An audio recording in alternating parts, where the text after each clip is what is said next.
ব্ৰজাঘাত কৰিছোঁ আমাৰ মনত পৰা নাৰায়ণ নাৰায়ণ হে প্ৰভু হে বৈশী আপোনাৰ মনত নপৰে আৰু পৰিবৰৰ কোনো আৱশ্যক নাই তেন্তে আমি মনত পেলাই দিওঁ শুনক প্ৰভু এইয়াই পুণ্যশীল বৈকুণ্ঠপুৰী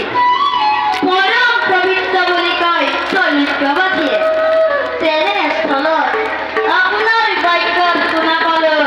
আমাৰ আগমনেহে পবিত্ৰ কৰিলে এই বৈকুণ্ঠপুৰী জানো বৈদ্যঘাত বাক্য নহয় প্ৰভু হৈছে ৰে বৈশী সঁচাকৈয়ে খুব চতুৰ আপুনি বাৰু হ'ব মই আপোনাৰ কথা মানিছোঁ ধেমালিখন এৰওঁ বাৰু কওকচোন দেৱঋষি কিবা হেতু আগমন আমাৰ আকৌ একেই বাক্য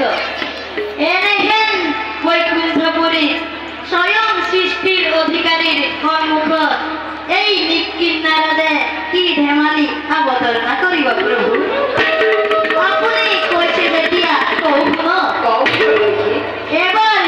মধ্যলৈ মন কৰকচোন প্ৰভু অসুৰ দানৱ যজ্ঞ ৰাজ্য হেউ মহা বীৰগণৰ ভয়ত বহুমতী হয় কম্প্ৰমা ধৰ্ম দি বিসৰ্জন চব পাপত লিপ্ত হৈছে আপোনাৰ সৃষ্টি ৰখাতলে যাব প্ৰভু দেৱঋষি প্ৰভু ধন্যবাদ কৰিছোঁ জ্ঞাপন আমাৰ বিনন্দীয়া সৃষ্টি ৰক্ষাৰ বাবে আপোনাৰো যথেষ্ট অৰিহণা আছে তেন্তে হ'লে কওঁ শুনক প্ৰভু আমিও চিন্তা কৰিছোঁ পৃথিৱীৰ ভাৰ লাঘবৰ কাৰণে কিন্তু সময় আহি পোৱা নাই দেৱঋষি সেয়ে